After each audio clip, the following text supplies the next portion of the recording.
Assaulting the narrative. Destroying the lie. Unearthing the truth. I want the truth! This is The Truth with John Gordon. Welcome, everyone, to this Saturday's edition of The Truth. We're coming to you live from West Palm Beach, Florida. We're talking the assassination attempt on President Trump 1 month ago to the day. And then we're talking about the deep state. And then finally, we're going to talk about Trump v. Harris. So we've got a lot to talk about today. We welcome your phone calls at 804-778-8888. Just give us a call. Michael's in the studio standing by ready to take your calls. I would love to hear from you. All right, so it's been a month since the attempted assassination on President Trump. It was a sad day in America's history. It was a monumental day in America's history. And much to my amazement, it's gone dead in the mainstream media, no pun intended. I mean, it's like it never happened. They're not even talking about it. And it's just mind-boggling to me that we could have an attempt on the leading candidate for president of the United States, and the mainstream media is just pretending like it never happened. It is as disturbing as it is unsurprising. But I committed to our listeners that we are not going to let it rest. We're not going to play into the manipulation and pretend like it didn't happen. No, in fact, we are going to hyper focus on it until we get the answers of which we are deserving, and until we are able to sort out, I should say, the riddle. All right, so the shots rang out in Butler, Pennsylvania at 6:11 on Saturday, July the 13th. We now know factually and incontrovertibly that the Secret Service and local law enforcement were aware of a suspicious person in the complex a full hour and a half before Trump took the stage. They seemingly ignored it. They just pretended like, oh, happy day, everything is okay. Nothing to see here. Then we now know that the Secret Service, in their advanced planning, omitted the building on which Thomas Michael Crooks took a sniper position from their perimeter. And if you look at the perimeter that the Secret Service established, it is there is a map of the venue, and there is a red circumference surrounding it, except the AGR building where Crooks took up his position is conveniently excluded from the perimeter. It's just unbelievable. And it just reminds me of JFK's assassination in 1963.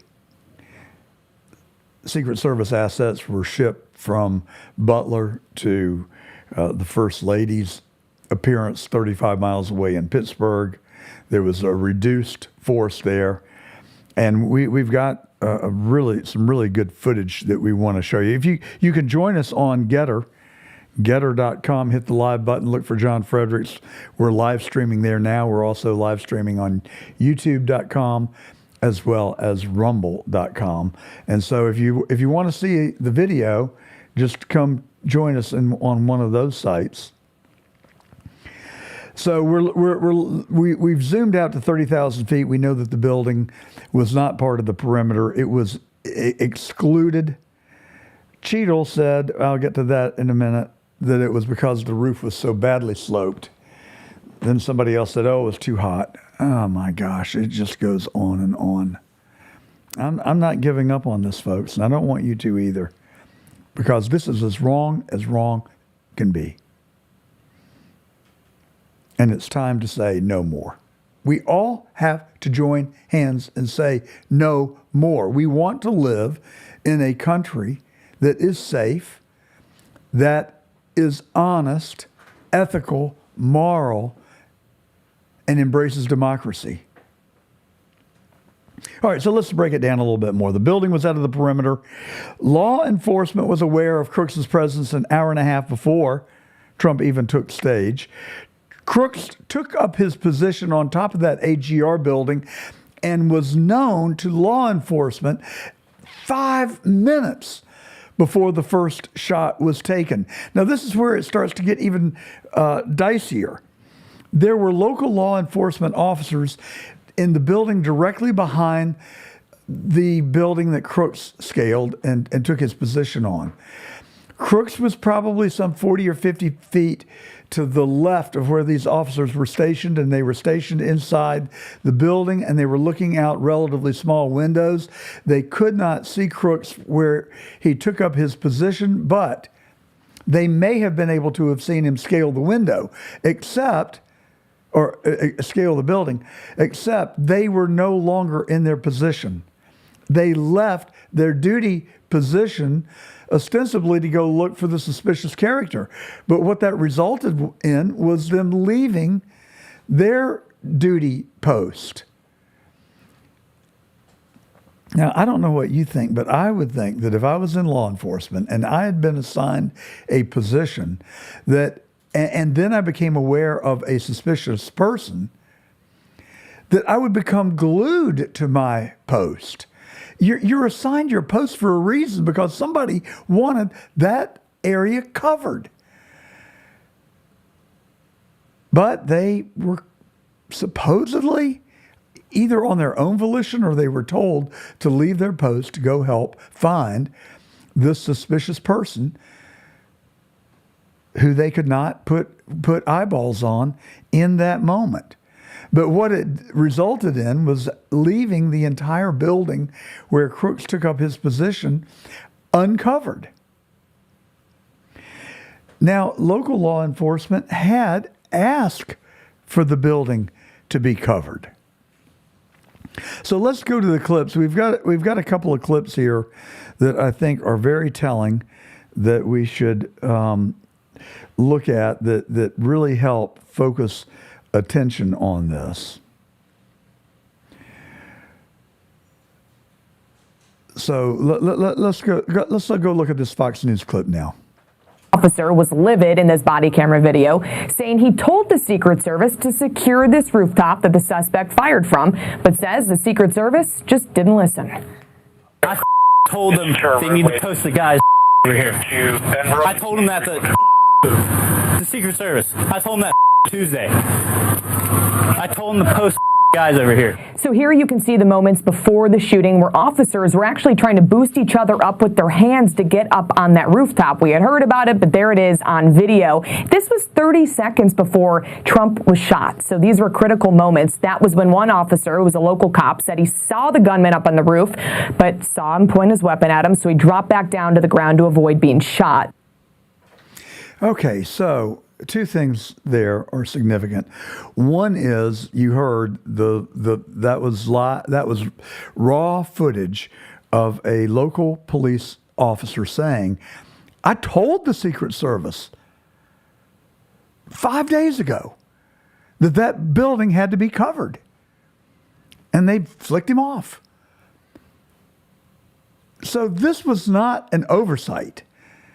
In my view, it was an intentional decision not to cover the roof, which even the local law enforcement officer, who probably did more in directing traffic and writing speeding tickets than securing the site of a presidential visit, knew that the building needed to be protected. But the Secret Service left it unprotected. To me, that is an intentional act. And that's when my antennas go way up. You know, I think we're being manipulated. I really do. I make no bones about it. We're being told of all the mistakes that occurred. Well, I'm not buying the line that they were mistakes. I am asserting that these were intentional omissions. They left the door wide open, even while knowing. We now know that they were aware of an Iranian threat, and had actually the police, I believe it was in New York, or the Secret Service, had taken into custody an individual that had tried to hire a hitman, and he thought he was talking to the hitmen, and instead he was talking to members of the FBI. And so they arrested him. Well, I mean, if you knew that, wouldn't you have been even more vigilant on July the 13th in Butler, Pennsylvania? Wouldn't you have doubled down on the coverage instead of reduced it? It's exactly what happened in Dallas on November 22nd, 1963.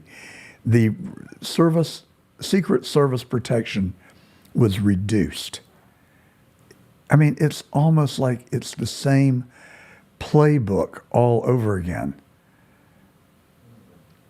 And then, like the school book depository, which they left available to a sniper, and the grassy knoll, by the way, the Ronald Rutrow, the now acting director of the Secret Service, just talked about the school book depository. He's still pushing the narrative that Oswald was a gunman and acted alone, by implication.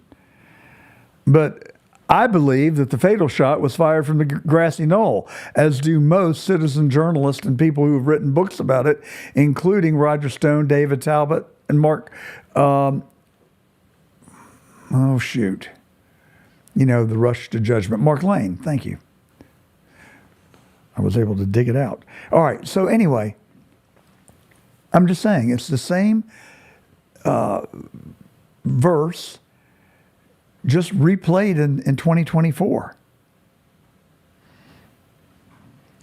So they were told that they needed to cover the building by local law enforcement. They declined to do so. There was a huddle on Saturday morning, July 13th, with people that were covering the venue. The Secret Service declined to attend. No, these were not mistakes. They were conscious, deliberate acts, I believe. I really do. I've studied this. I cannot tell you how many hours, well over 100 hours now, of studying the attempt on President Trump's life. I've convinced myself, and I want you to make your own decisions. I mean, don't listen to me. I've just got a microphone and a radio program. So what do I know? But I have intently studied it, and I want you to intently study it. And I don't want you to forget, and I want you to help keep it in the conversation. Because the mainstream media, the Secret Service, and the people who plan this want it to go away. They want you to forget. I'm going to do my part as one individual, not to let you forget, not to let us forget, to keep it on the forefront, because there still are a lot of questions to be asked. Now, we got another clip here. I want you to consider this interview, or not an interview, but some footage that was clipped from Butler, Pennsylvania a month ago. Let's roll clip 2.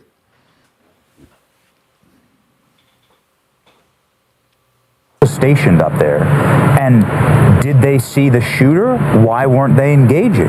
Once there was a suspicious individual reported, one of them came down, left the room that they were conducting Overwatch in, went down to, I think, walk around the perimeter, see if he could find him, tried to come back in the building. The key card wasn't working, and so he called the other guy that was up in the room. The other guy left his post to come down to let him in. All right, so there you go. The building wasn't protected, and the two people that were supposed to maybe protect it, the local law enforcement snipers, left their duty post. Jiminy Christmas! I mean, it's just mind-boggling to me. And what's more mind-boggling to me is that people are willing to accept that these were just colossal mistakes, the perfect storm, if you will. Not a chance.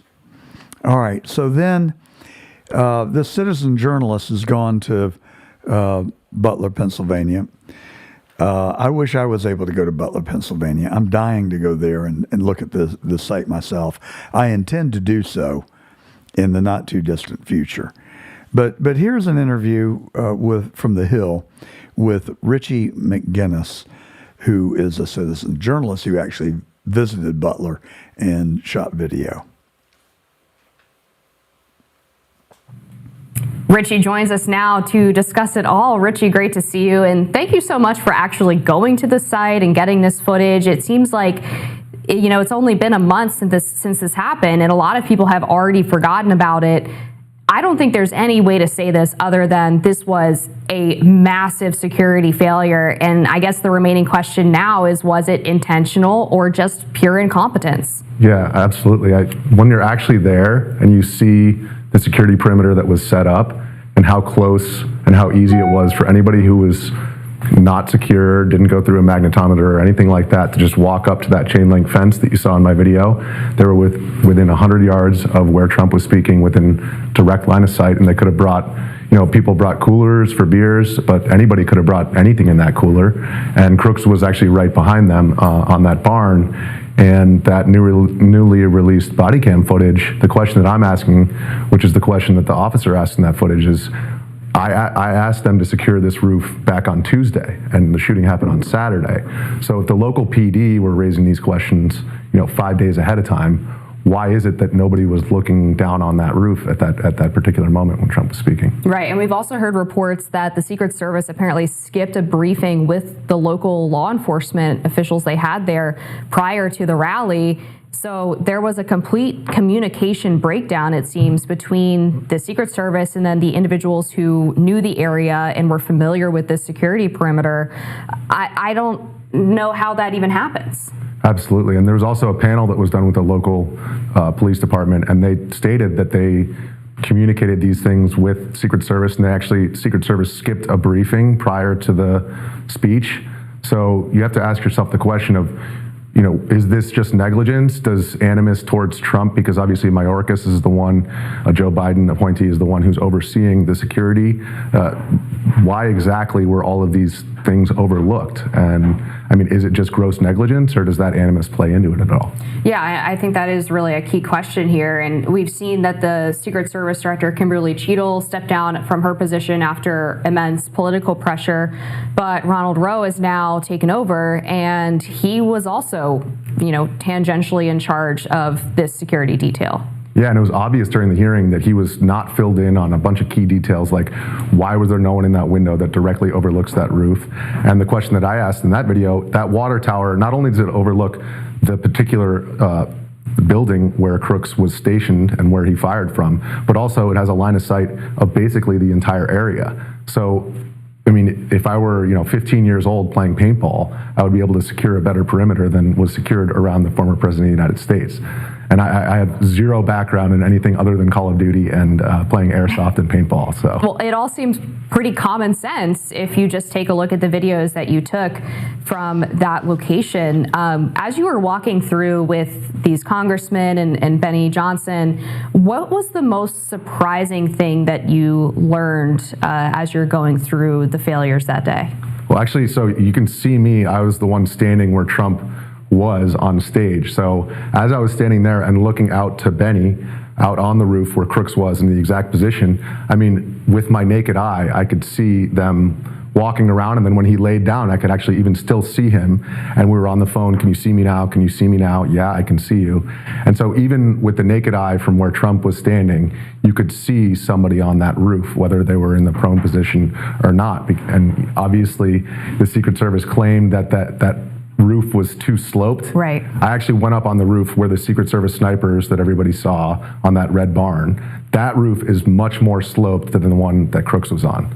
So that's, I mean, I don't know where that answer came from, but anybody who was even within 100 yards of those two roofs could have determined that, you know. So that's a great interview, and it summarizes everything that I now believe. And I think it's really important that we get to the bottom of this. I mean, folks, I spend an unhealthy amount of time thinking about this stuff, and I spend an unbelievable amount of time trying to delve into it. And I keep asking myself why. And I know the answer, because I want to live in a country that I grew up in. I want to live in the America that I know. I don't want to live in a country that is like the former Soviet Union and now Russia or China or North Korea. And that is exactly where we're headed. We are headed to being a fascist state where the government controls the populace and the rule is by a few, and the rest of us are just sheep. And I think it's later than we think. And I do think we can turn it around. I don't think it's so far gone that we can't save it. But I'll tell you, what we have to do is we have to get out of our denial, and we have to reprioritize how we spend our time and what we're going to do to help defend our country and our freedom. That's where I'm coming from. So my conclusions on July the 13th in Butler, Pennsylvania are as follows. 1, I think it was planned, and I believe it was intentional. 2, I believe it was coordinated. 3, I believe it was a blatant attempt to stop Donald J. Trump from becoming the 47th president of the United States. Those are the things that I truly, in my heart of hearts and in my brain, I have concluded. And the reasons, just to be, I won't dwell on this any further, but the perimeter was unattended. The scant protection for that roof, the AGR building, was to be provided by local law enforcement who, for whatever reason, abandoned their post. But here are the seminal things that convinced me that this was intentional. They knew for an hour and a half there was a suspicious person in the venue. They knew for a full 5 minutes that there was an individual that law enforcement was trying to locate. They allowed Trump to stay on stage. No one has satisfactorily even come close to answering that question. Now, we're also being told that these bureaucrats, they talk in such strange terms. I can't remember the term that this now acting head of the Secret Service, Rowe, is using. But basically, the local police and the Secret Service couldn't talk to each other over the radio. That's his lame excuse. But they did have ample opportunity to learn that there was a suspicious person, that there were a dozen people in the local law enforcement community that were looking for crooks in the moments and the seconds and the minutes leading up to crooks pulling the trigger. Why was that word not effectively communicated to the Secret Service, or was it? Regardless, for 5 minutes, they knew that there was a suspicious person, and for a full 3 minutes, Crooks was on the roof, and one of the victims from the shooting videotaped the audience. Actually, he was videotaping Trump from behind, and you can see Crooks running along the top of the roof 3 minutes before the first shot was fired. And it's just unbelievable to me that nothing was done to intervene unless it was an intentional decision. So that's where I come down on this. And after 2 fake impeachments, 4 phony trials, and 1 failed assassination so far, they have still not stopped Donald J. Trump. I pray that they won't. But I don't have any confidence that the government will protect Trump. I've said it last week. I'll say it again. I hope President Trump has hired his own security. He needs people that are loyal to him, that he can depend on. I want to hasten to add, this is not an indictment on the people that are on the ground protecting Donald Trump on a day-to-day basis. I have met many of them. They are regular guys who I have every reason to believe are completely committed to protecting Donald Trump. But they're not the people that set this series of events in motion. Now, there's one other very significant detail that is being glossed over, but that the Heritage Foundation discovered. They bought all the cell phone data that covered Crooks's, they geofenced Crooks's residence, and they bought all the cell phone data that came into contact with Crooks at his home. Or I should say that came in contact with Crooks's home, presumably in contact with Crooks. That cell phone data has been tracked back to someone in Washington, D.C., who visits Gallery Place. We don't know why. The individual could live in Gallery Place, or he could visit Gallery Place, or he could work at Gallery Place, or he could dine at Gallery Place. It's like King of Prussia if you're in Pennsylvania, or no, more accurately, it would be like it would be downtown Washington, just on the outskirts of downtown Washington, in a office complex that's livable, walkable, and where you can also be entertained. It's one of those types of places. Lenox Square in Atlanta, City Place in West Palm Beach. In New York, it would be Rockefeller Plaza. I mean, but here's the important thing. It's overrun with G-men, the FBI, the Secret Service, the ATF, they all have offices in that complex. So that needs to be investigated, and we need to know the answer to that. Then there's one last suspicious person in this whole thing. You remember in Dealey Plaza, there was the Umbrella Man? To this day, we don't know who Umbrella Man was. And there were so many rumors about Umbrella Man. Well, now in Butler, we have the man in the gray suit. He identified himself as an ATF agent. He did not show his credentials, to my knowledge, or YouTubers that I follow and citizen journalists who were investigating this. No one determined who he was exactly. No one looked at his credentials, but he was there, and he was asking questions. He was acting like he was the boss, and then poof, disappears, just vanishes into oblivion. Who was the man in the gray suit? We need to know. Who visited Thomas Michael Crooks's home just outside of Butler, Pennsylvania in the weeks and months leading up to July the 13th? Inquiring minds want to know. Okay, so I want to know what you think. Give me a call, 804-778-8888. You're listening to The Truth. I'm John Gordon. We come to you every Saturday on the John Fredericks Radio Network, all up and down the East Coast, east of the Mississippi, in Memphis, Nashville, Richmond, Norfolk, Pennsylvania, and Philadelphia and Pittsburgh, and the state of West Virginia. And it is just a real honor and a privilege for me to be able to occupy this airspace. I thank John Fredericks for providing me this opportunity and this outlet to inform and to educate and to keep my head in the game.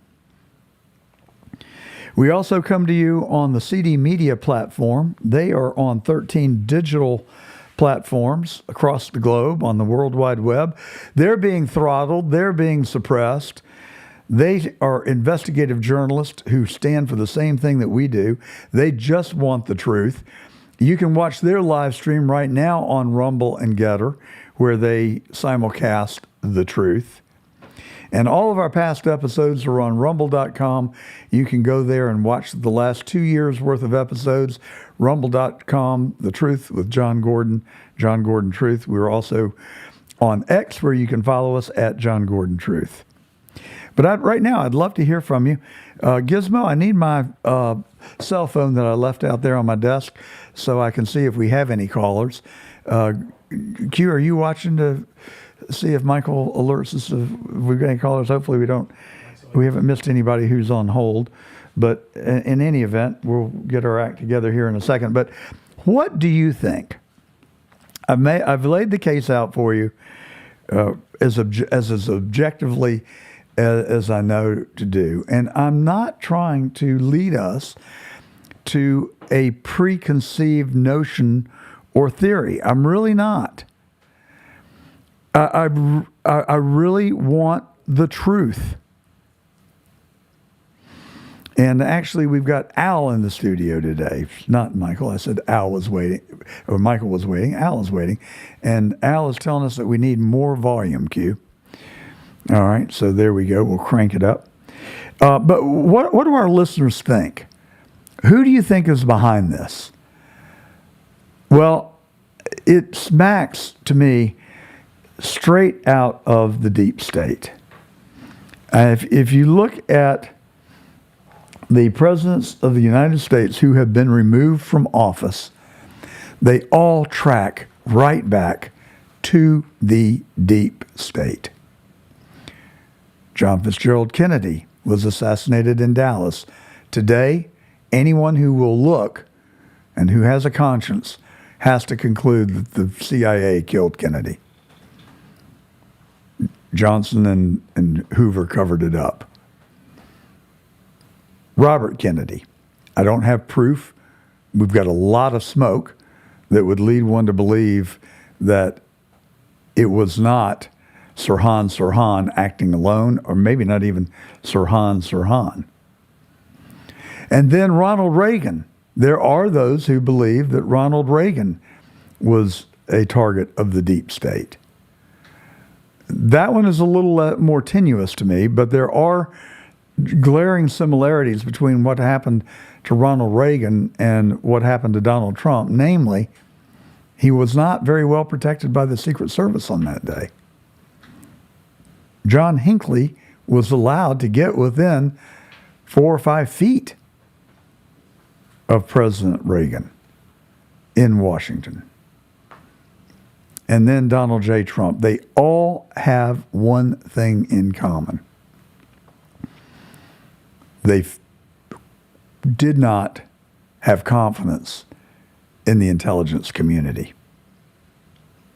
Richard Nixon had a meeting with Richard Helms in the Oval Office. It became tense. It became, it devolved into an argument. And Nixon told Helms, "I think I know who killed Jack." Richard Helms' response was telling. He sat there stone-faced, did not say a word. 6 months later, Nixon resigned from office in disgrace. After he left the White House, he was interviewed and asked point blank about this. Was or could have been a CIA conspiracy to remove you from office? I don't know. I know many people think so. I would say that I've found it difficult to understand why the CIA, which apparently had advanced knowledge of the break-in, didn't inform me. I've found it difficult to understand how it could have been that at least 2 of those involved had CIA connections, and nevertheless that it was not brought to my attention as far as the break-in occurring. I must say, too, the CIA had motive. It was no secret that I was dissatisfied with the CIA, with its reports, and particularly with their appraisals of Soviet strength and our other problems around the world. You think they feared you? No question about it, and they had reason to. I was going to shape up that organization and the Defense Department, the whole government for that matter, but particularly that one. At one occasion I said I thought we could cut a third of the people out of the CIA and do a better job. I didn't want to weaken it, as unfortunately it was castrated in the post-Watergate era. I wanted to strengthen it. I wanted to get rid of some of the dead wood and so forth, and they knew it, so they had a motive. I'm not prepared to say whether there was a conspiracy or not. I would only say that it should make a fascinating study for an investigative reporter. He won't win any prizes by writing anything that would not be anti-Nixon. But on the other hand, it would perhaps be historically interesting. If there was such a conspiracy, do you think that reporter would ever live to write about it? Is it the kind of thing that will ever come out? I have a feeling that all of this talk that the CIA is going to knock off those that will, shall we say, reveal some of their covert operations, those in this country, I think that's exaggerated. I think that may have been the case in times past, not now. What did Nixon mean by that? That may have been the case in times past. The CIA was created by Harry Truman, or during his administration. And so what would Nixon have been thinking about when he said that may have been the case in times past? Harry Truman wasn't removed from office. Dwight Eisenhower was not removed from office. Jack Kennedy, who said he was going to split the CIA into 1,000 parts and spread them from the Pacific to the Atlantic, oh, he was removed. All right. He was removed from life. Tom is on the line. Thank you for calling, Tom, and welcome to The Truth. Thank you, John, and thanks for spreading the truth. My pleasure. All right, so you're talking about the connection between the Kennedy assassination and the attempt on Trump and the private security that would be advisable. Now, if you recall Jim Garrison's book on the Trail of Assassins about the Kennedy and that investigation that reopened and became the Church Commission, he was followed around by this guy. Tom, I don't mean to interrupt you. You got to turn your radio down. You got to turn your radio down, please. Okay, my radio is off. All right, Q, we got an echo, bad echo coming from something. Yeah, we do. Mine's better now. Well, a little better. Okay, we're working on it. Let me turn my volume down. Anyway, can you hear me okay? Fine. Just our listeners, you know what? I'm glad that you had, if that was your radio, I'm glad it happened because we've actually got people listening to us. I got people blowing up my phone. Turn his radio down. The echo's killing us. All right, carry on, Tom. Turn your radio off and carry on. Yes, my radio is off and I've lowered the volume on my phone. Anyway, it's not on. It's on just you and me. It's not on, share it with the room function, whatever that's called. Hopefully that fixes it. Let's carry on. The private security issue, I think Trump needs to be very careful with that. I agree with you that he needs that, but there was this guy that showed up and said, I'm here to protect you, Mr. Garrison, in your investigation, and he turned out to be a CIA or FBI asset who was tracking him around to get dirt on him. I mean, and that's a fascinating part of that book. The whole book's fascinating. Jim Garrison, amazing book. And Garrison actually took a bunch of photos that he got of these so-called hobos that were walking along the railroad track, having been arrested or, confronted by local police, and they were still carrying their guns. And if you looked at the shoes that these guys were wearing, they were FBI shoes. They were government issue. They were dressed like bums, but they weren't hobos. They were government assets. And then Garrison takes the photos to the Carson show and says, I'd like to show your audience some of these photos, Johnny. And he says, no, you can't do that. He says, oh, no, I see all the time you show these little funny snippets from the newspaper, stuff like that. They're really funny. And I know your camera can zoom in on this. Carson takes Jim Garrison's hand and turns it upside down so the photos are facing down on Carson's desk. And there's no doubt the similarities are striking, and the couple of other points that I intended to make that we'll go back and cover real quick is confirmation for me that there's something up and that there's a cover up is all the disinformation that is coming out. Christopher Wray testified before Congress and said, well, maybe it was just shrapnel or glass from the teleprompter. We don't know that it was a bullet that hit Trump. I mean, I think everybody in the listening audience and in that committee room just almost passed out when he had the nerve to make that statement. Kimberly Cheadle says, "Oh, we didn't put people up there because the roof was sloped." More BS. Ronald Rowe said, "Oh, we can't have a rush to judgment. This could have been our school book depository moment." Yeah, it could have been. And I think they were disappointed that it wasn't, because I believe that they were part of it. I don't know who was part of it, but clearly somebody orchestrated this. It just was.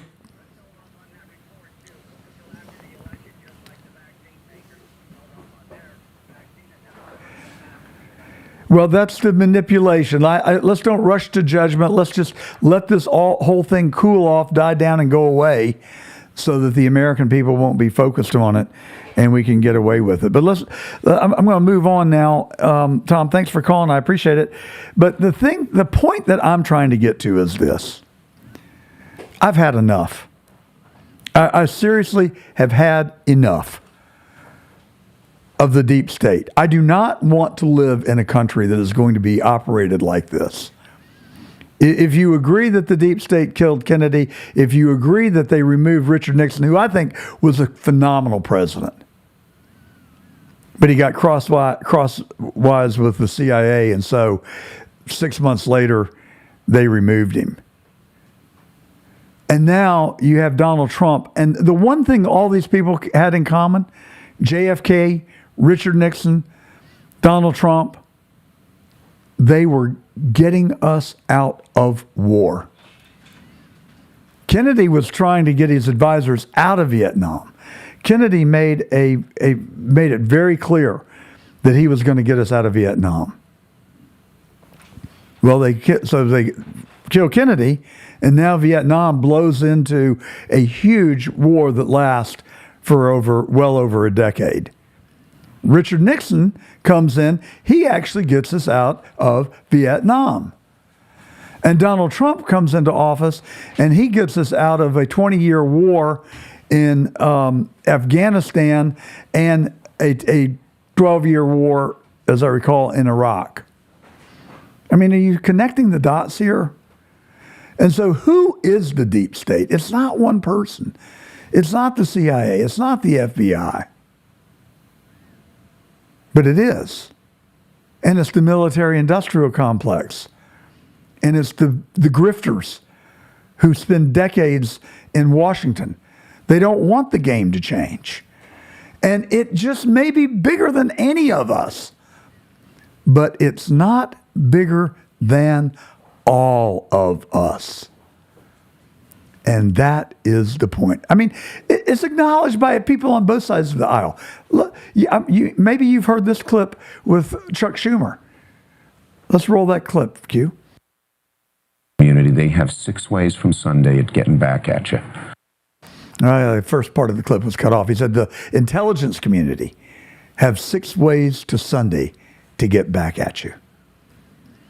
But it's all the people in Washington who are feeding at the trough. And I'm telling you, what I want, if any of those people are listening, I want them to listen to this. These are not my words. These are the words from James Angleton, who was the head of counterintelligence for the CIA. And he was, as he was approaching the end of his life, he was making some confessions or near confessions. And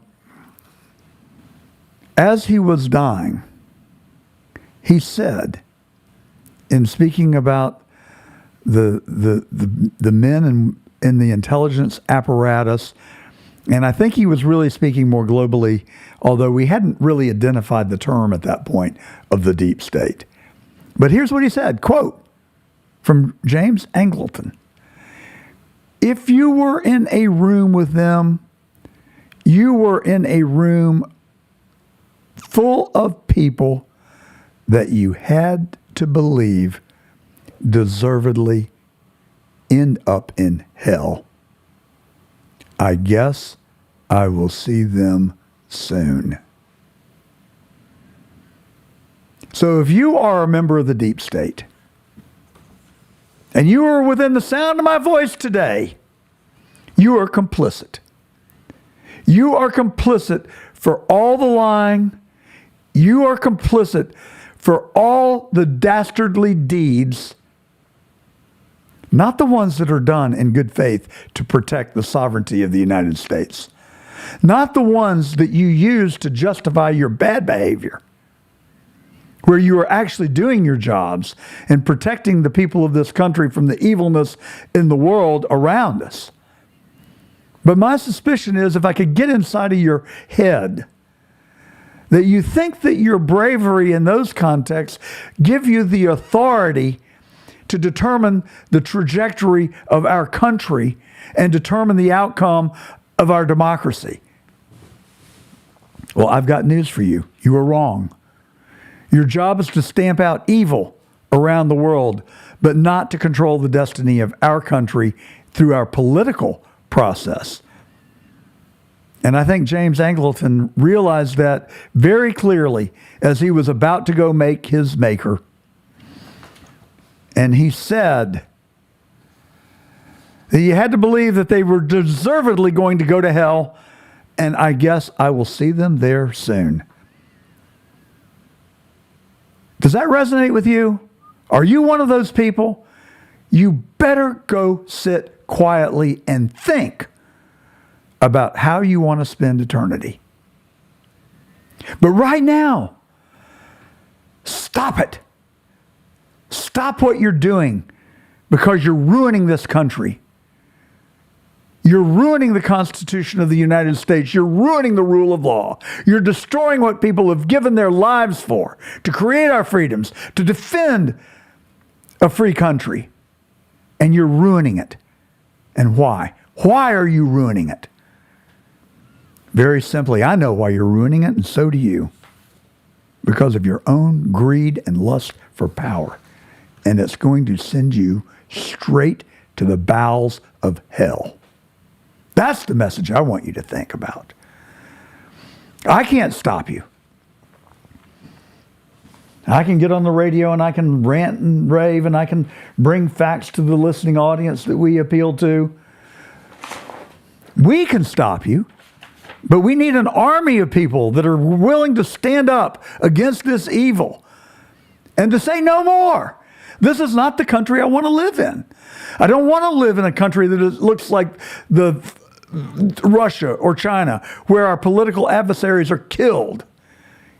You think that guy in Russia, who was Putin's political opponent, died of natural causes?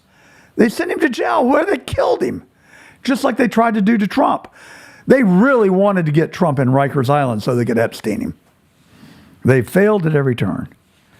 And I hope they will continue to fail, but I want them to stop what they're doing. It's more than common that you've got to worry about if you're in that class. If you're in this ruling class who thinks you know better than the rest of us how this country should be run, you're complicit. Your silence makes you complicit. You know what the story is. You know what the deal is. And you're turning your head and looking the other way, wink, wink. And you think that gets you off scot-free? I don't think so. Because I believe in God the Almighty, and He is watching, and He is all-knowing. And you're going to literally have hell to play. But I want to ask each one of you today, ladies and gentlemen, what are you doing about it? I get all these texts and all these emails, and I get people calling me and say, oh, John, give them hell on Saturday. I want to know, what are you doing about it? Have you written the letter to the editor yet? Have you written your congressman? Have you gone door to door? Have you written a check to Trump or the Republican Party? I don't see them engaging in the activity that I'm accusing these other people of doing. I just don't see it. If you know it and I've missed it, write johngordontruth@gmail.com and I'll read it. And I'll look into it. But I see no evidence. I see no glimmer, not even a shred of evidence that they are engaging in the kind of evilness that I'm seeing the Democrats and the deep state engage in. And it's got to stop. It's just got to stop. Keith's on the phone. Thank you, Keith, for calling. Welcome to the truth.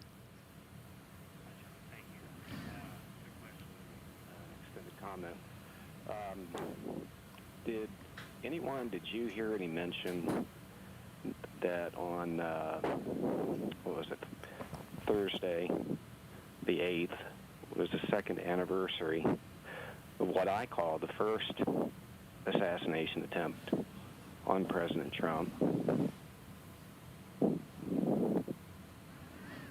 Okay, I'm not following you, Keith. What are you trying to say?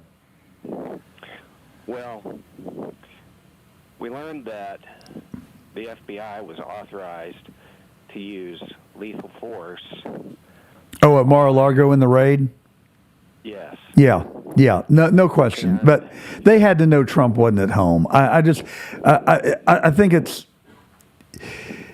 suspicious as hell. It does make you wonder. I think they're tracking every move he makes. I don't think there are any secrets about where he is. And I will tell you that Mar-a-Lago is locked down. I want to get to that in just a second as we are nearing the end of our broadcast today. Keith, you said you also had a comment to make. If you could make it quickly, I'll... You know, I refer to it, and yes, I acknowledge the question as to, you know, President Trump's schedule on that day. That was changed, and he was not at Mar-a-Lago. And yes, anybody probably would assume that they knew where he was. But to trust the FBI to be doing the investigation on the second assassination attempt, as I call it, at Butler, Pennsylvania. Well, the undeniable assassination attempt. Pardon me? I said the undeniable assassination attempt. There's not a person in the world that believes that that was an assassination attempt, except for a few left crazies who say that it was all staged. That's just... I'm not even going to spend any time talking about it. Real quick. I want to add to that. I got Hona standing by. What it was that it was an armed robbery, home invasion, FBI SWAT raid, because what they went in there for was probably to steal documents from Trump, probably that were incriminating to the bad guys, probably to, as they did, stage phony evidence and then take pictures of it that was put up all over media.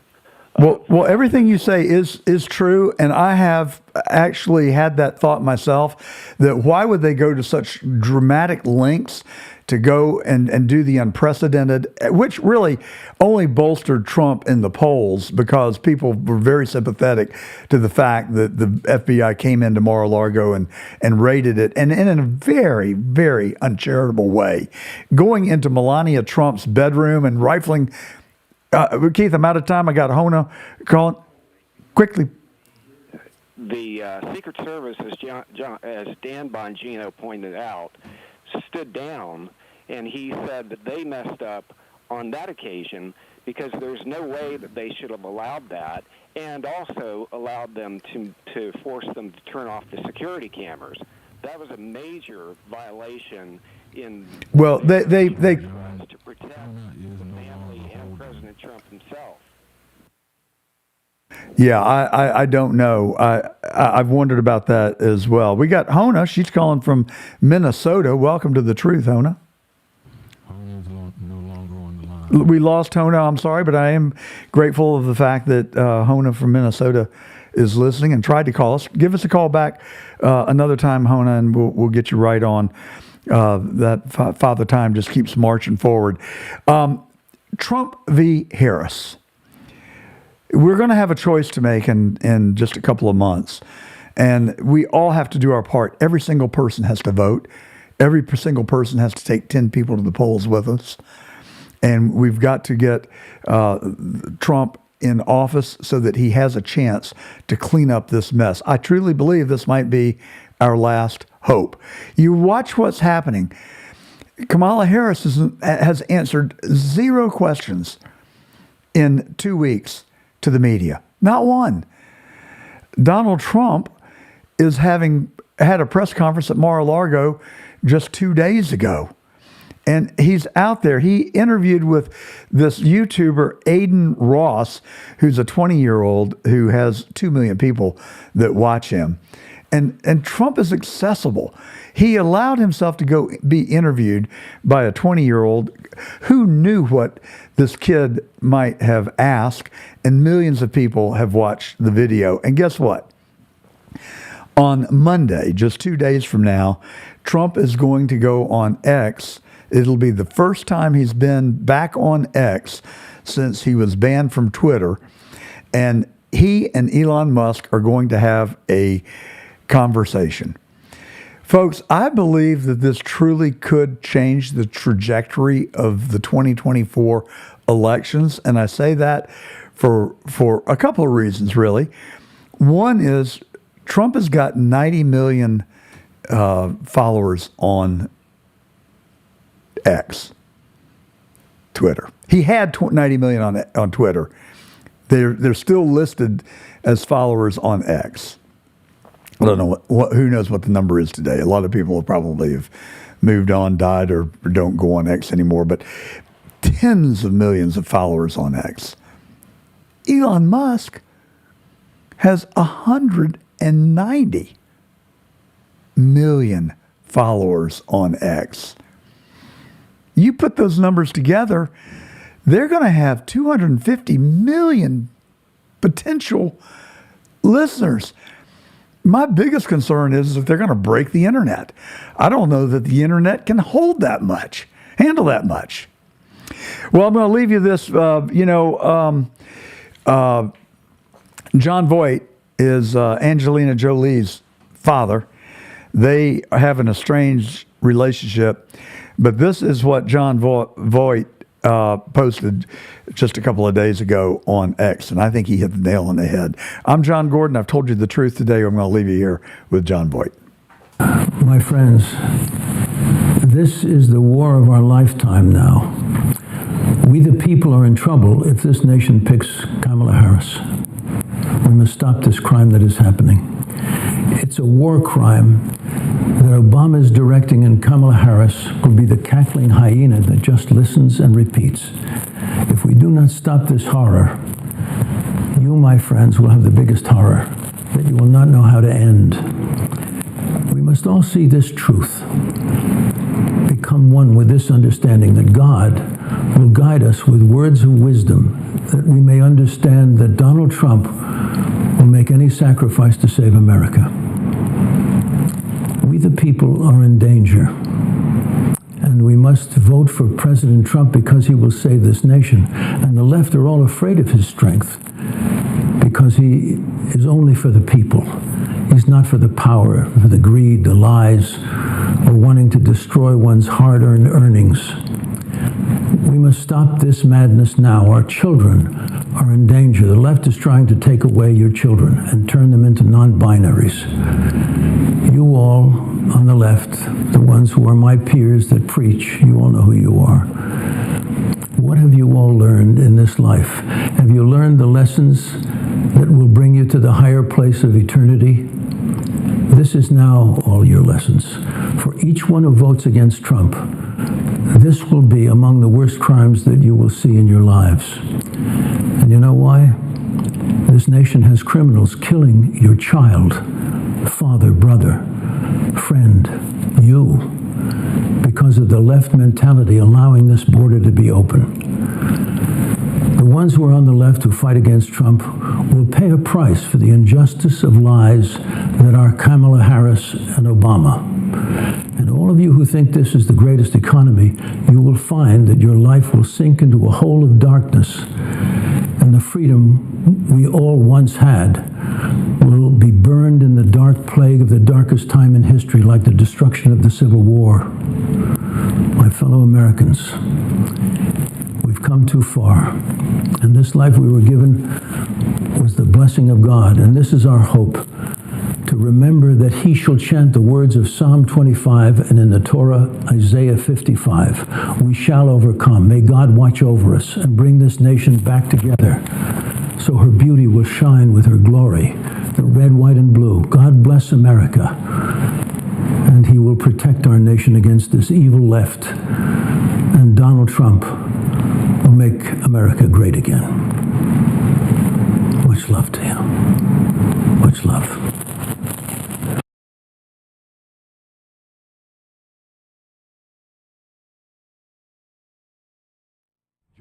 And get more of the truth. Follow and subscribe to @JohnGordonTruth on Getter, Rumble, X, Facebook, and YouTube.